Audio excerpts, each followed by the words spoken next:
Se les dijo, se les avisó e incluso se les repitió. ¿Sí o no?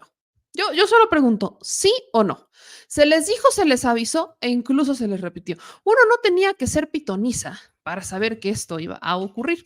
Y lo menciono porque hace unas semanas justamente nosotros estábamos diciéndoles que pues el presidente iba a terminar nombrando a la ministra de la Suprema Corte.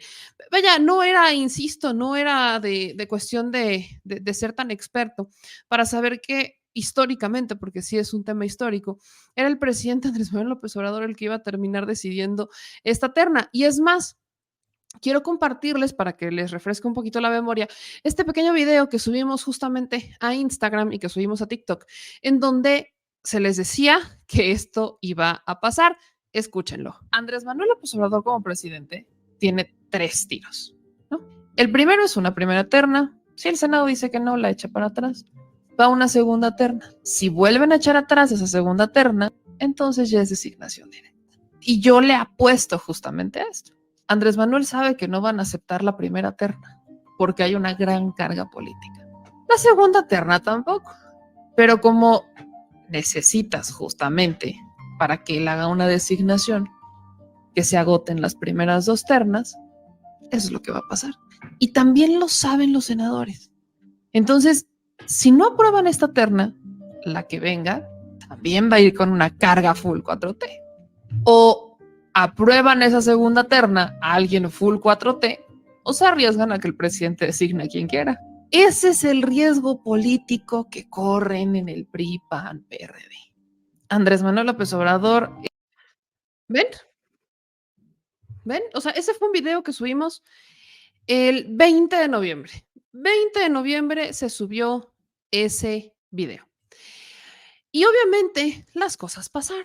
Y hoy nos enteramos que la designación, porque evidentemente en el Senado no lograron ningún tipo de consenso. Y es más, se me hizo muy interesante ver que en las papeletas que ellos pusieron, pues hubo quienes aplicaron la de Milei y están como muy obsesionados con Milei, fíjense.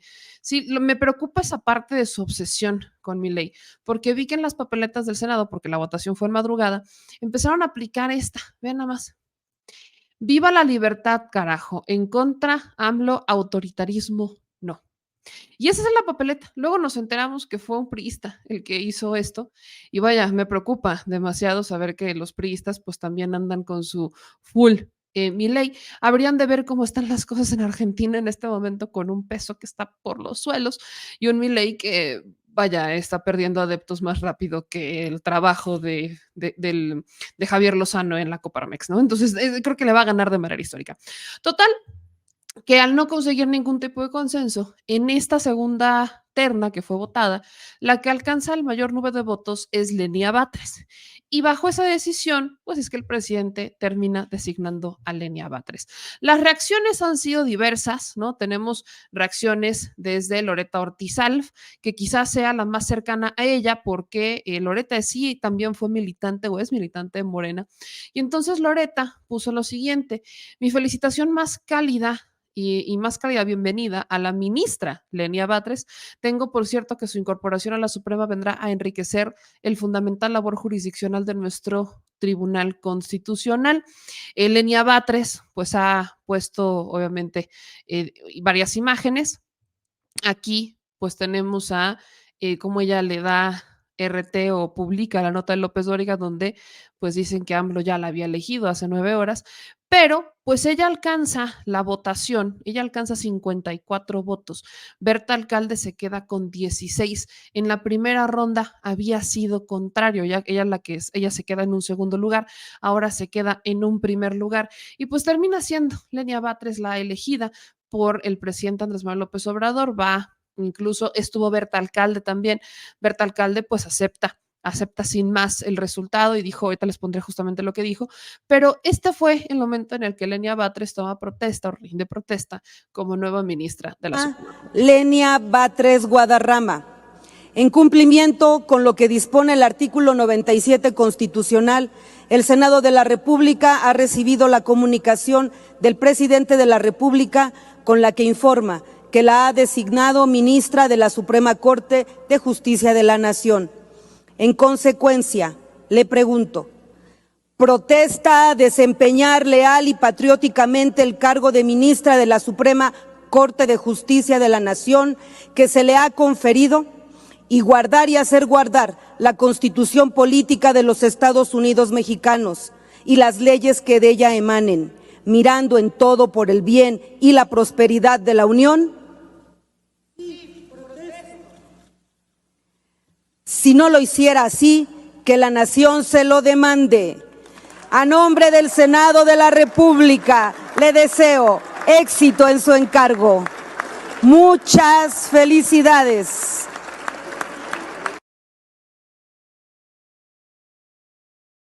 Ahí está. Así fue el nombramiento de Lenia Batres como nueva ministra de la Suprema Corte. Y esto pondrá en problemas a Norma Piña. Pero aquí está.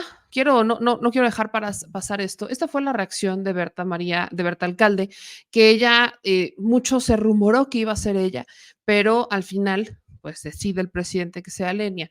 Y menciona, tal como lo dije ayer ante el Senado, haber integrado la terna para ministra de la Suprema fue un honor que más allá del resultado atesoraré toda mi vida.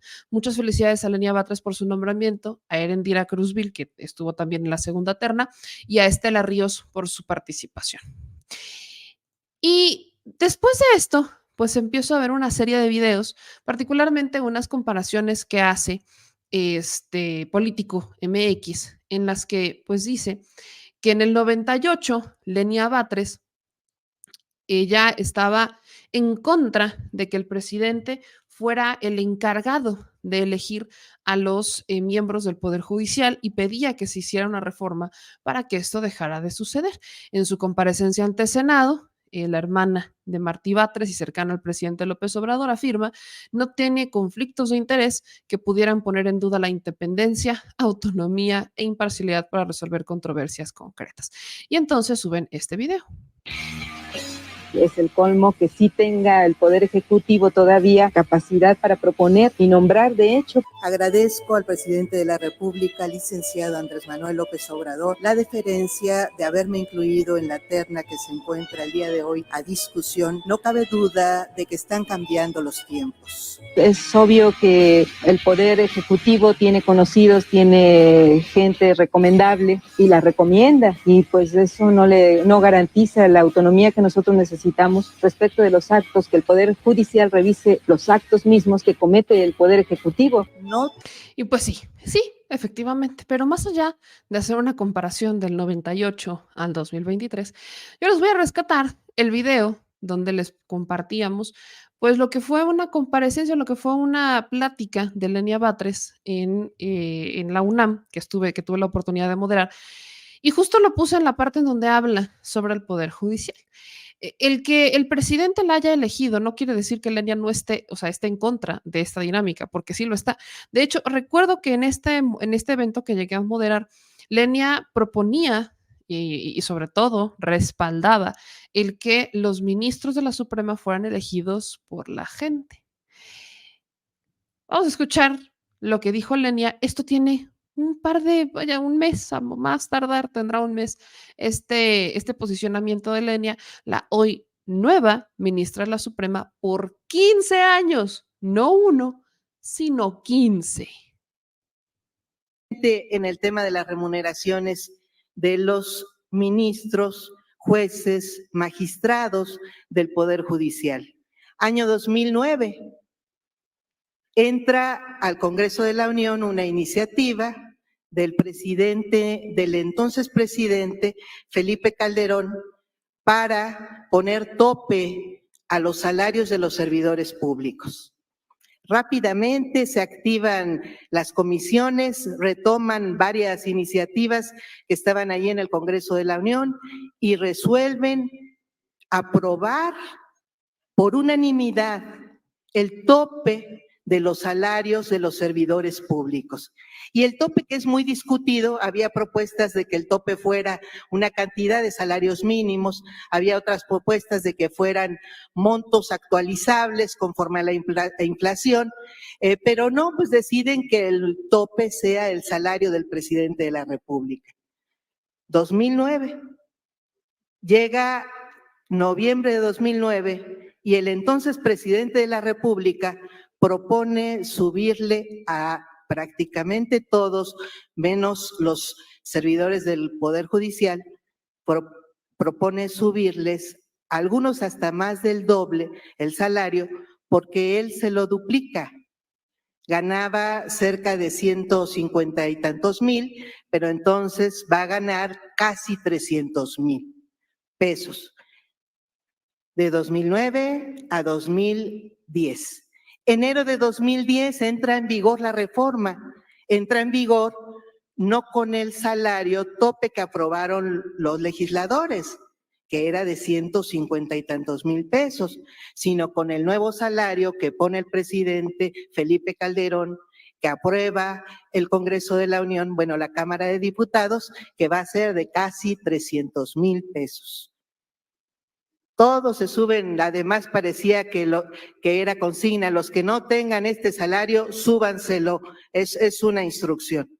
Y suben los salarios de todo el Poder Ejecutivo, del Poder Legislativo, y se queda más o menos igual, estaba en realidad un poquito más alto el salario de los ministros de la Suprema Corte, pero se quedan por ahí. El salario, me estoy refiriendo al salario neto, obviamente. El bruto es más alto, el bruto llegaba a casi 500,000 pesos, sin prestaciones, sin todas estas que han enlistado en las últimas semanas de que gozan los ministros de la Suprema Corte. ¿Ya ven? Eso es un poco nada más. Ahí está. Eso es lo que decía Lenia Batres. Esa es la postura de Lenia Batres. Esa es su postura como ministra de la Suprema Corte, que a partir de hoy se convierte en nueva ministra y por 15 años. Y miren, yo tengo que ser muy clara porque hay algo que me contraria un poco y lo quiero decir de esta manera. Me entero, bueno, sabíamos todos que hoy fue el informe de Norma Piña. Hoy Norma Piña presenta su informe, sabemos que el presidente no asiste, que de hecho la que asiste es pues la secretaria de Gobernación. Y en este informe de la ministra Piña, pues lo único que vemos que ocurre es que ella habla de muchos resultados. Pero ¿de qué resultados está hablando la ministra Piña? ¿Qué es lo que realmente tiene que presumir Norma Lucía Piña en este informe de labores 2023 de la famosa primera sala? Norma Lucía Piña, yo dudo, yo no tengo con mucha claridad lo que ella pudiera realmente presentar como un logro, como un logro personal, pero escuchemos un poquitito de lo que se dijo en este informe donde hablaron prácticamente todos los ministros y ella pues dio un par de palabras. O sea, los ministros que hablaron fue el ministro Pardo, en realidad, es más el que habla. Habló también el ministro Luis María Aguilar, habló también, si no estoy mal, a ver, déjenme si no me equivoco, habla el ministro Luis María Aguilar, habla Pardo, Alberto Pérez Dayán, perdón, es el que habla, Pérez Dayán. Y todos estos ministros, pues hablan mucho de lo muy bonito que les fue en la primera y segunda sala de la Suprema Corte, pero esto es lo que alcanza a decir Norma Lucía Piña. Y es una sesión muy solemne. Y pues esto es lo que dice. Quiero que le pongan atención porque hay un par de datos que se dicen en este informe que me hacen mucho ruido, pero que ellos los venden como un grandioso resultado de orgullo en la Suprema. Solemne, convoco a las señoras ministras y a los señores ministros para la sesión pública solemne conjunta que tendrá verificativo el próximo jueves 14 de diciembre a las 11 horas. Y procedo, también convoco a los magistrados del electoral y a los señores y señoras consejeras. Y en consecuencia voy a proceder a levantar la sesión. Se levanta la sesión. Gracias. Eso es lo que dijo Piña. Ella levanta la sesión. Los ministros son los que hacen prácticamente el resto de la chamba, son los que pues dan todo el informe sobre el informe de labores ya de la Suprema Corte, lo que han hecho en este primer año y todo, pero el que da o los que dan en realidad el informe pues son otros dos ministros. Y dicho eso, quiero, quiero solamente explicar lo que a mí me hace muchísimo ruido del informe de labores de esta sala. ¿Qué me hace ruido? Voy a dar solamente estos datos a modo de observación, porque ellos hablan de una dedicación profesional y hablan de lo maravilloso que les ha ido. Pero lo que dicen en datos duros es que del 1 de diciembre del 2022 al 2023 se recibieron 16,405 asuntos. Asuntos de los cuales, pónganme toda la atención, 8,217 corresponden a amparos directos. 8,217 corresponden a amparos. O sea, de los 16,000 casos, aproximadamente la mitad, casi la mitad, terminan siendo amparos. Estos amparos, para los que no lo recuerden, no necesariamente significa que sean amparos del pueblo, porque es más, yo haría esa pregunta. De los amparos que reciben, ¿cuántos son del pueblo de México? O sea, este dato es abrumador para mí. La presidenta de la Suprema Corte de Justicia de la Nación, Norma Lucía Piña, informó que del 1 de diciembre del 2022 al 2023 se recibieron 16,405 asuntos, de los cuales 8,217 corresponden a un amparo directo, 2,724 a expedientes de amparos, 934 amparos a solicitudes, 837 a recursos de reclamación, 547 a controversias constitucionales y 231 a acciones de inconstitucionalidad. Díganme de todos estos, ¿cuáles corresponden directamente en beneficio del pueblo de México? De manera directa, porque yo les voy a responder. Esto no es ningún secreto. Cuando hablamos de controversias constitucionales o de acciones de inconstitucionalidad, sabemos cuáles son. Sabemos que son puestas por el PRI, por el PAN, por el PRD, por Movimiento Ciudadano. Sabemos también muy bien que estas acciones de inconstitucionalidad son por el Tren Maya, por el aeropuerto de El AIFA, que son sobre todo el Tren Maya, por los libros de texto. O sea, por esas son, y sabemos muy bien. ¿Por qué lo sabemos? Porque han sido públicas estas acciones de inconstitucionalidad. Sabemos que han sido muy públicas por la reforma eléctrica, por el plan B, por la parte 1 y por la parte 2 de la reforma eléctrica, por la parte 1 y por la parte 2 del plan B de la reforma electoral. O sea, ¿cuántas de estas han sido del pueblo de México? ¿Cuántos de los 8,217 amparos que recibió la Suprema Corte corresponden a personas que están presas de manera injusta, sin sentencia, como Israel Vallarta, como Brenda Quevedo? ¿Cuántos? ¿Cuántos corresponden a ellos? De los 2,724 expedientes de amparos, ¿cuántos corresponden a personas detenidas por haber robado comida porque no tenían para comer en una situación muy vulnerable y los terminaron metiendo al bote, o son indígenas y no tienen un traductor? ¿Cuántos de ellos corresponden? ¿Cuántos de estos amparos? ¿Se dan cuenta quién defiende a la Suprema Corte y quiénes alcanzan a llegar a la Suprema Corte? Que ese es el problema más grande.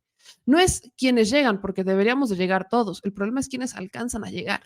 Y los que alcanzan a llegar no somos el pueblo de a pie, no soy yo ni siquiera, no somos ustedes. No. Son los políticos con palancas del PRI, del PAN, del PRD. Son los empresarios con palancas, que hoy se las dan muy de defensores del medio ambiente con el tema del Tren Maya. Pero no les menciones Calica, que está a unos metros de los ríos subterráneos, porque entonces no se acuerdan que Calica se encarga de hacer detonaciones subterráneas para extraer materiales para la construcción, y ni siquiera en México, construcción de carreteras en Estados Unidos. Y eso no les ha preocupado nunca en la vida. Y cuando les preguntas, porque se los pregunté, que por qué no la hicieron de a todos en el caso de Calica, estando tan cerca de los ríos subterráneos y de los cenotes, su respuesta es que no son Avengers. No, pues también que no sean Avengers, pero pues la congruencia no necesita ser Iron Man para tener congruencia, oigan. Y miren que soy fan de Iron Man, pero no necesitas llegar a ese punto, no necesitas ser un cómic. El punto aquí es que la Suprema Corte está politizada y derechizada. Y miren, ojo con lo que voy a decir. Efectivamente, Lenia Batres no tendría las credenciales que se esperan para un ministro de la Suprema. Y cuando digo que se esperan, hablo de las tradicionales. Porque, por ejemplo, más de un ministro como Norma Lucía Piña no debería de estar ahí porque simplemente la señora fue incompetente en su juzgado antes de ser nombrada. Otros ministros, como justamente el ministro que estuvo detrás de lo de Samuel García y de todos estos amparos que hizo guardia y demás, este ministro tampoco contaba con una carrera judicial. Es más, fue impulsado de fast track, literal, por Luis Videgaray. Y una de las quejas que hacía la barra de abogados es que no tenía carrera judicial y que brincó de un cargo a otro del Poder Ejecutivo y de la nada lo metieron a un Tribunal de Justicia Administrativa para que aparentara tener algún tipo de carrera judicial y pues como de meterlo con calzador a la Suprema. Entonces, sí, efectivamente, que Lenia Batres hoy sea nombrada ministra de la Suprema Corte no es lo que esperaríamos de un ministro porque no cumpliría con estas credenciales tradicionales, no tiene carrera judicial. La carrera de Lenia Batres sí ha estado vinculada a las leyes, pero más desde la parte política, desde la parte político-electoral, en la Cámara de Diputados, recientemente en la Consejería Jurídica con el presidente Andrés Manuel López Obrador. Pero la visión que tiene Lenia Batres va a llegar a inclinar una balanza hasta el momento de poder hacer un cambio. Y aquí es en donde entra la dinámica. Tenemos que jugar con las reglas que están puestas hasta lograr hacer una reforma al Poder Judicial en donde se cambie la manera en la que se eligen a los ministros, porque los propios abogados, los propios intelectuales de la UNAM que están detrás de las conferencias en materia de derecho, de impartición de justicia, que te hablan del famosísimo principio de ingratitud que deben de tener los ministros de la Suprema Corte o cualquier juez que esté vinculado a un nombramiento del Poder Ejecutivo, son los mismos que reconocen que, uno, el Consejo de la Judicatura no debe de estar controlado por el presidente de la Suprema Corte. ¿Por qué? Porque es juez y parte. El Consejo de la Judicatura es el contrapeso, es el que supervisa a la Suprema. Y si no ha logrado hacer eso, es porque evidentemente no puedes juzgarte y no te puedes supervisar de manera objetiva de un lado cuando te tendrías que supervisar a ti mismo. Eso es completamente ilógico. Y la segunda cosa en la que están de acuerdo es que el presidente no debería de hacer estos nombramientos, pero venimos de un historial en donde se han dado 3 cambios al menos en la manera en la que se eligen a los ministros. Esta última fue como la más adecuada, pero de manera histórica, y creo que es la primera vez desde que se hace esta modificación, el presidente de México es el que termina designando directamente a una ministra. ¿Por qué? Porque no se pusieron de acuerdo en el Senado. Porque los que tenían que nombrarla no lo hicieron. Porque no quisieron, porque prefirieron escribir papeletas diciendo viva la libertad, carajo, y se creyeron y se sintieron Milei 2 minutos. Prefirieron 1000 veces irse por otro lado que hacer su chamba. ¿No les gustó la terna? Pues no les gustó. Y ahí es a donde voy con esta reflexión que les estaba diciendo desde hace mucho. El presidente se esperaba que desde el principio fuera un poco más radical con los nombramientos. Hizo nombramientos, el de Carrancá, el de Margarita Ríos Farjat, el de Yasmín Esquivel y el de Loreta Ortiz. Estos 4 nombramientos fueron a cargo del presidente. Hoy, la única que se medio queda a veces, y son 2 que se medio quedan a veces del lado de una ideología que comparte el presidente, es Yasmín Esquivel y Loreta Ortiz. Los demás no. Por primera vez cumplieron el principio de ingratitud. Pero, ¿qué pasa en consecuencia? Pues que se frenan, se obstaculizan, se empiezan a echar atrás ciertos proyectos. ¿Por qué? Porque tienes políticos de derecha que han utilizado a la Suprema Corte como su bat político en contra de las políticas de la 4T. No quiere decir, no me encanta la idea de que tengamos una ministra nombrada de manera directa por el presidente. No, se supone que tendría que haberlo hecho el Senado. No lo hicieron. No me gusta, no me encanta que tenga una ideología extremadamente cercana con el presidente, pero ¿qué esperaban? Los demás tienen una ideología extremadamente cercana con el PRI, con el PAN, y nunca les han dicho nada, ¿eh? Y ahí es en donde entra la hipocresía de la que hemos hablado en más de una ocasión. Son muy hipócritas en el PRI, en el PAN y en el PRD cuando se trata de lo que ellos han hecho, porque históricamente ellos han nombrado personas que responden a sus intereses. Creo que el único que se le salió del huacal fue Arturo Saldívar, porque es nombrado por Calderón y desafió a Calderón, pero fue el único. ¿Es inconstitucional el nombramiento de Lenia? No, no lo es. Solamente que Lenia va a llegar a generar un balance y un contrapeso. Es lo que se espera que haga a la ministra Piña, a los otros ministros que están a los órdenes y a los intereses del PRI, del PAN y del PRD. Entonces, si en la Suprema Corte estás viendo que no hay un equilibrio, intentaste poner ese equilibrio, jugaste con las reglas y te está jugando en contra, ¿qué esperaban que hiciera el presidente? Seamos bien honestos. Los otros lo hicieron desde el momento uno, ¿eh? Piña, particularmente Piña, es de Osorio Chong. Y a Piña no le puedes decir así porque Piña inmediatamente va y sesiona y piensa a como le hubiera gustado a Osorio Chong o a Peña Nieto. Y no me digan que Peña Nieto fue el presidente más brillante que tenemos en México. Simplemente no es así. Entonces, ves a estos ministros que siempre han jugado y no cumplen con el principio de ingratitud que tanto pregonan, y ahora llega, por primera vez desde que está Andrés Manuel, una ministra que sí va con una carga full 4T, que viene con una carga ideológica en contra de lo que están haciendo en la Suprema, en contra incluso del cambio de Margarita Ríos Farjat, de Carrancá, de Loreta Ortiz o de la propia Yasmín Esquivel, que tienen carrera judicial, que se han presentado y que tienen una carrera más amplia en temas de derecho. Pero va a llegar, y aquí el reto para Lenia Batres va a ser cumplir con lo que ha dicho: austeridad en los sueldos, un contrapeso en la Suprema, y de aquí para el Real ver si efectivamente esto funciona y esperar que por fin tengamos un cambio en la Suprema. Ahí se los dejo, déjenme sus comentarios. Yo solo quería agregar esa información, me parecía extremadamente importante decirlo.